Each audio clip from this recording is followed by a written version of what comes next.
भोजन समय कथा हेउछंती कि होई जानतु सावधान। जहा भाबी नथिबे सेही भली विपद माड़ी आसीबो। साधु संत माने एहाकु नेई भयंकर सतर्कवाणी कहिसंती। ध्यानर सह सुनंतु, जीवन रे केबे करिबे नाही एही भूल। भोजन समय कथा हेबा समस्तंकर एक अभ्यास। घरे जेतेबेले समस्ते एकाठी बसी खाद्य खाई थांती, सेही समय आरंभ हुए वार्तालाप। अनेक प्रसंग को नेई घंटा घंटा धरी घरर परिवार सदस्य कथा होई थांती। अनेक प्रसंग रे आलोचना मध्य होई थाए।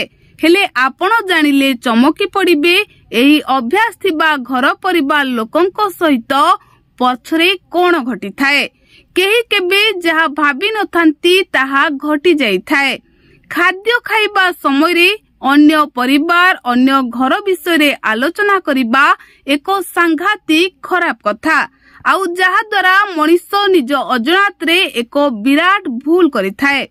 पौराणिक कथा अनुଯାयी घरर महिला माने जेतेबेले एकाठी बसी खाद्य ग्रहण करंती, सेतेबेले अन्य परिवार और अन्यर व्यक्तिगत जीवन को नेई अनेक समय धरी आलोचना करिथांती।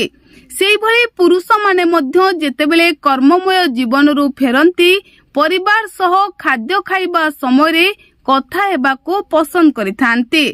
हेले एहा द्वारा घटी थाए एक सांघातिक घटना। आपण माने जानिछंती, खाद्य खाइबा बेले समस्ते शांतिर सह खाद्य ग्रहण करिबा उचित। कारण माँ लक्ष्मी असंतोष होई कोप दृष्टि पकाइबा सहित गृह त्याग करिथांती।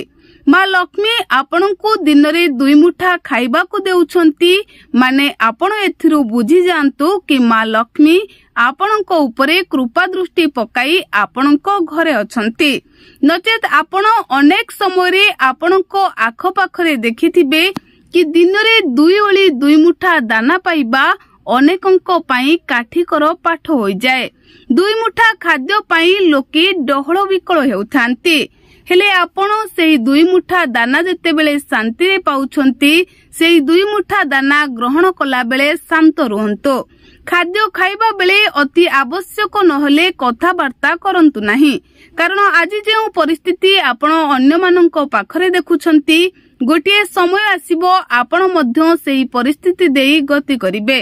द्वितीय रे महिला माने खाद्य खाइबा बेले आदौ कथाबार्ता करिबा उचित नुहे। कारण जेउ नारी सबु बेले शांत रुहंती, पर चर्चा करी समय नष्ट करंती नाही, सेही नारींको कांधरे माँ लक्ष्मी रही थांती। सेही नारी जीवन रे कोनोसी समस्यार सम्मुखीन केतेबेले होई नथांती। टंका पैसार अभाव आदौ नथाए। तृतीय रे जेउ नारी अइठा थाली पाखरे घंटा घंटा धरी बसी रुहंती और घंटा घंटा धरी खाद्य खांती, माँ लक्ष्मी तांको उपरे रागी थांती। तेणु खाद्य खाइबा बेले सबु बेले शांत रहिबा उचित। खाद्य खाइबा बेले केबे पार्टी करिबा उचित नुहे। जेउ घरे भोजन समय पाटितुंड करंती, कथाबार्ता करंती, से घरु माँ लक्ष्मी तुरंत गृह त्याग करंती। आगको अनेक समस्यार सम्मुखीन हुंती परिवार लोके।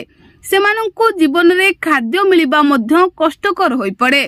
तेणु साधु संत माने कहिसंती, खाइबा समय सबुबेले नीरवता रक्षा करिबा उचित होइथाए। Bureau report, BNS live.